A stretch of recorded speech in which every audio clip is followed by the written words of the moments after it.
കേരളത്തിൽ സാമ്പത്തിക അടിയന്തരാവസ്ഥ ഉണ്ടാകുമോ? കേരളത്തിൽ സാമ്പത്തിക അടിയന്തരാവസ്ഥ പ്രഖ്യാപിക്കണമെന്ന് ചൂണ്ടിക്കാട്ടി സേവ് യൂണിവേഴ്സിറ്റി ക്യാമ്പയിൻ കമ്മിറ്റിയുടെ ചെയർമാനായ RS ശശികുമാർ ഗവർണർ ആരിഫ് മുഹമ്മദ് ഖാന് നേരിട്ടൊരു നിവേദനം നൽകി.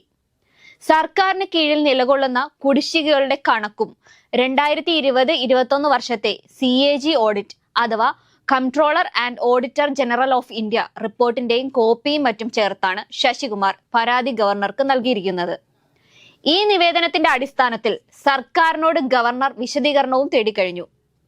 സാമ്പത്തിക ബാധ്യതയെ തുടർന്ന് ജനജീവിതം ദുസ്സഹമാകുമ്പോൾ ജീവിക്കുന്നതിന് വേണ്ടി ജനങ്ങൾ അക്രമവും കുറ്റവാസനയും ഏറാനുള്ള സാധ്യത കണക്കിലെടുത്ത് ഭരണഘടനയുടെ ആർട്ടിക്കിൾ 360 പ്രകാരം സംസ്ഥാനത്ത് സാമ്പത്തിക അടിയന്തരാവസ്ഥ പ്രഖ്യാപിക്കാൻ രാഷ്ട്രപതിയോട് ശുപാർശ ചെയ്യണമെന്നാണ് ഗവർണർക്ക് ശശികുമാർ സമർപ്പിച്ച നിവേദനത്തിലുള്ളത്.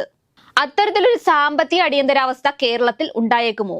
ഒരു സംസ്ഥാനം ശമ്പളവും പലിശയും ബില്ലുകളും ഒക്കെ കൊടുക്കാൻ കഴിയാത്ത വിധം സാമ്പത്തിക തകർച്ചയിൽ പെട്ടു എന്ന് ചീഫ് സെക്രട്ടറിയുടെ റിപ്പോർട്ട് ലഭിച്ചാൽ ഇന്ത്യൻ ഭരണഘടന പ്രകാരം സംസ്ഥാനത്ത് സാമ്പത്തിക അടിയന്തരാവസ്ഥ പ്രഖ്യാപിക്കാൻ പ്രസിഡന്റിന് അധികാരമുണ്ട്.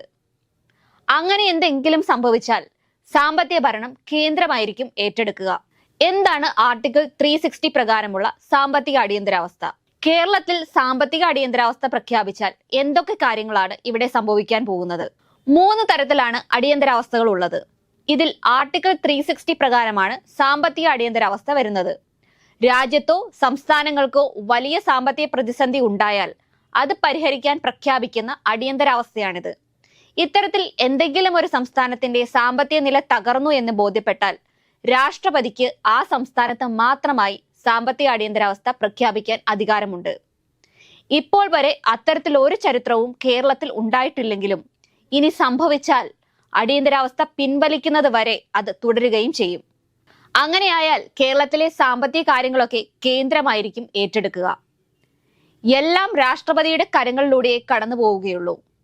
എല്ലാ സാമ്പത്തിക കാര്യങ്ങളും കേന്ദ്ര നിർദ്ദേശപ്രകാരമേ നടക്കുകയുള്ളൂ. സർക്കാരിനെ പിരിച്ചുവിട്ടുകൊണ്ടുള്ള ഇടപാടുകളൊന്നും ഉണ്ടാവില്ലെങ്കിലും പക്ഷേ മുഖ്യമന്ത്രി എല്ലാം കണ്ട് വെറുതെ നോക്കിയിരിക്കേണ്ടി വരും എന്ന് ചുരുക്കം. ചുരുക്കി പറഞ്ഞാൽ ധൂർത്തുകളൊന്നും നടക്കാനും പോകുന്നില്ല.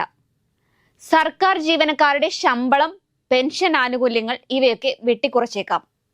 സർക്കാർ ജീവനക്കാരുടെ ശമ്പളം 30% കുറവ് വരും. പെൻഷന് ക്യാപ്പിംഗ് വരും. രാഷ്ട്രീയ നിയമനങ്ങളൊക്കെ ഇല്ലാതാകും. മന്ത്രിമാരുടെ പേഴ്സണൽ സ്റ്റാഫിന്റെ എണ്ണം കുറയും. രാഷ്ട്രീയ നിയമനങ്ങളിൽ നടത്തിയ പേഴ്സണൽ സ്റ്റാഫ് പെൻഷൻ എല്ലാം റദ്ദാക്കും. പിൻവാതിൽ നിയമനത്തിലൂടെ ജോലിയിൽ പ്രവേശിച്ചവരുടെ എല്ലാം ജോലി പോകുമെന്ന് ഉറപ്പിച്ചോളൂ. സർക്കാർ വാഹനങ്ങളുടെ എല്ലാം ഇന്ധന ചെലവിന് നിയന്ത്രണം വരും. അതുകൊണ്ട് തന്നെ സംസ്ഥാനത്തിന്റെ സാമ്പത്തിക കാര്യങ്ങളുടെ നിർവഹണം, മാനദണ്ഡം, സാമ്പത്തിക അച്ചടക്കം ഇവയിലൊക്കെ യൂണിയൻ എക്സിക്യൂട്ടീവ് പറയുന്നത് അനുസരിക്കേണ്ടി വരും.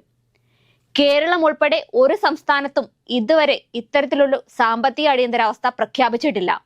പക്ഷേ ശ്രീലങ്ക, പാകിസ്ഥാൻ, ഘാന, ലബനിയൻ, ട്യൂണീഷ്യ, യുക്രൈൻ, സാംബിയ തുടങ്ങിയ പല രാജ്യങ്ങളിലും സാമ്പത്തിക അടിയന്തരാവസ്ഥ ഇതിനു മുൻപ് പ്രഖ്യാപിച്ചിട്ടുണ്ട്. കേരളത്തിൽ ഇത്തരത്തിലൊരു അടിയന്തരാവസ്ഥ ഉണ്ടാകുമോ എന്ന് കാത്തിരുന്ന് കാണേണ്ടിയിരിക്കുന്നു. സംസ്ഥാനം ഇത്രയും വലിയ സാമ്പത്തിക പ്രതിസന്ധിയിലൂടെ കടന്നു പോകുമ്പോഴും രാഷ്ട്രീയ നേട്ടങ്ങൾക്ക് വേണ്ടി സംസ്ഥാന സർക്കാർ നടത്തുന്ന നവകേരള സദസ്സ്, കേരളീയം പോലുള്ള പരിപാടികൾക്ക് കോടികളാണ് ചിലവാകുന്നതെന്ന് ധൂർത്ത് തന്നെയാണെന്ന് പറയേണ്ടി വരും.